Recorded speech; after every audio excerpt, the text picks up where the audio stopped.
Hey everyone, welcome to another video. Sorry I haven't been uploading. I've been dealing with some life stuff, and I'm kind of thinking about some things with the YouTube channel and social media as a whole. And I'm gonna take a different approach with certain things. Because lately in my video topics, I've just been spewing garbage, and of course, I don't know. I'm gonna take a different approach. I'm gonna do some more research on video topics and have some more entertaining and insightful commentary, because recently I've just been spewing my mind and it's kind of all over the place. So yeah, it's still gonna be the same video style, so don't worry about that. But stuff like that. But yeah, today we're talking about finding your art passion, and that can mean a lot of different things depending on what kind of art you do, and that can lead you down a lot of different paths. Depending on what art you do. But I feel like at the end of the day, all artists will somewhat go through this very similar experiences, because the art field is a war.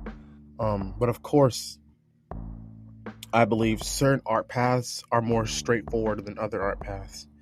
And that's very normal in every genre of work. So what I mean by that is, let's take two different art paths. Let's say you want to be an animator versus a sculptor. Say you got into sculpting from school. You had a class where you were molding bunches of clay together to make things for your class, and you realized that you loved it, so you decided to pursue it. And then let's say at the same time, your friend wanted to be an animator, so he took some classes on learning the body types and learning movement and learning all the elements and principles of art. And say that once you two graduate, the sculptor goes off to school to learn sculpting, and say the animator also goes off to school to learn sculpting. I feel like the similar things they will face is just trying to battle to prove that your art is good enough in whatever studio or whatever company or whatever workspace you want to go into as a career once you graduate college. And both of them are staying up for hours, up at night, working on their projects. But then I feel like that's when the difference kind of shows. I feel like an animator can create this portfolio, and send it to many different companies and hopefully get in.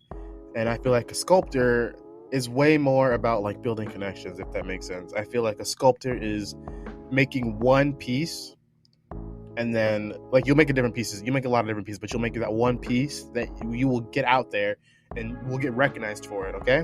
And then you'll get contacted by certain people. I feel like it's a bit different in both casts, but they're both an artist. They both have their own little hard grades, but I feel like the way you tackle them once you graduate college or whatever school you go to is what determines if you'll land a job in that field. And that's basically what I'm trying to say. Hopefully that makes sense. I hope it does make sense. I try to say it as simply as possible. But another example is let's use the animator again. But we're not going to use a sculptor. We're going to use something that I want to do is become a tattoo artist. So we're going to use that example instead. We'll say we are both in high school, and the animator goes to college, and I don't go to college. The tattoo artist. Say the animator goes to school, makes that portfolio, gets connections, and say the tattoo artist doesn't go to school, works on portfolio, gets into a studio. See the difference in that? One didn't go to school, and the other spent a long time in school. I'm not saying school is bad. I'm just saying it's a different path. That's what I mean. Different hardships. The tattoo artist didn't have to go through that hardship. Of course, a lot of tattoo artists still go to school, but I learned that it's not required in that field as much as in other art fields. It can very much help, for sure. Very much get you a position faster, be way more helpful, stuff like that. But I've learned that it's not necessary for that exact field. Another thing, it's just, now we've talked about the paths and the difficulties and different types of journeys when you're finding your art passion. But how do you actually find your art passion, which is the title of the video? Woohoo! Now we're getting to it 4 or 5 minutes later.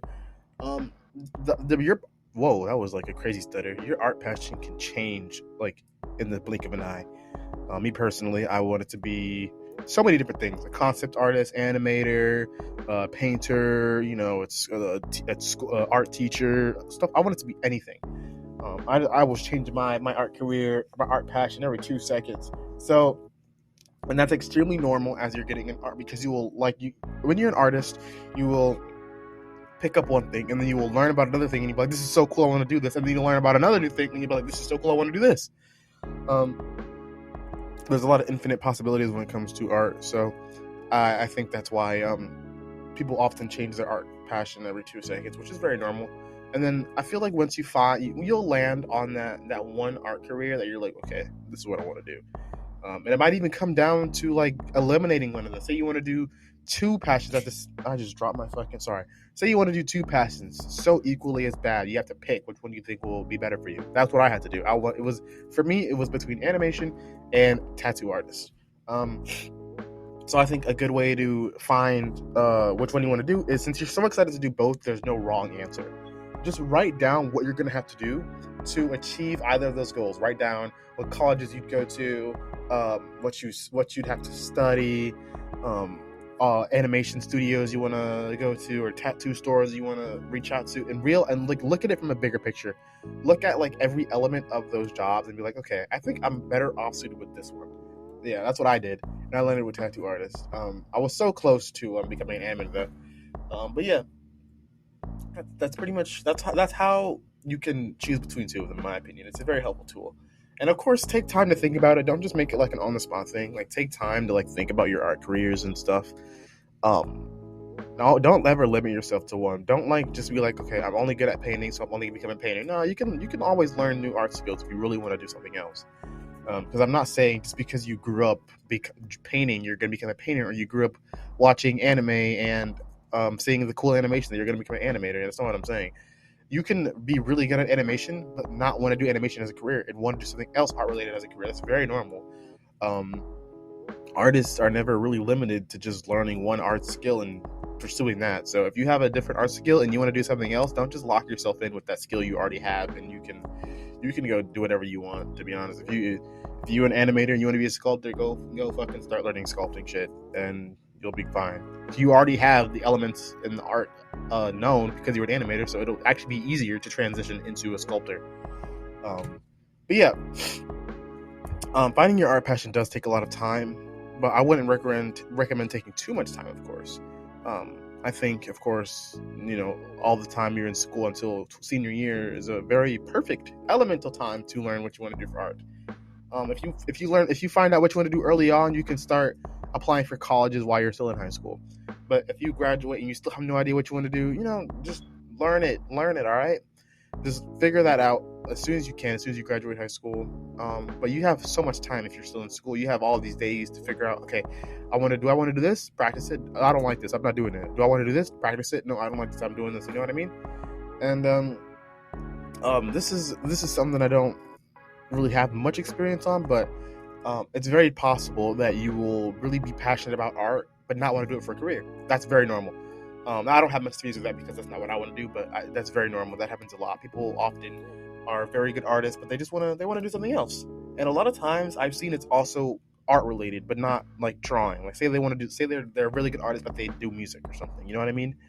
Or they're like a floral designer or stuff like that.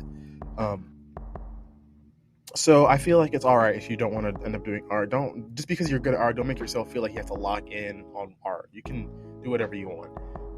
But yeah, that's kind of my take on art passion. I feel like I had a bit more knowledge on this one, so I was able to talk about it. But yeah, my art YouTube is kind of like, I just kind of feel like I've been saying a bunch of useless information, and that's kind of not what I want to do with this channel. So my takes on certain topics have been pretty bare bones and boring without much research done behind them. So I'm going to really work on that moving forward and make some better content videos to actually have insight. I wanted my videos to have insight, but then I got lost in the sauce and I started just making stupid shit where I was just spewing garbage because I was bored. So yeah, we're going to fix that in the coming days. Sorry if I sound a bit weird. My allergies have been acting up real fucking bad this whole week, so we're working on that. But yeah, thank you guys for watching this video, and I'll see you guys in the next video. Peace out.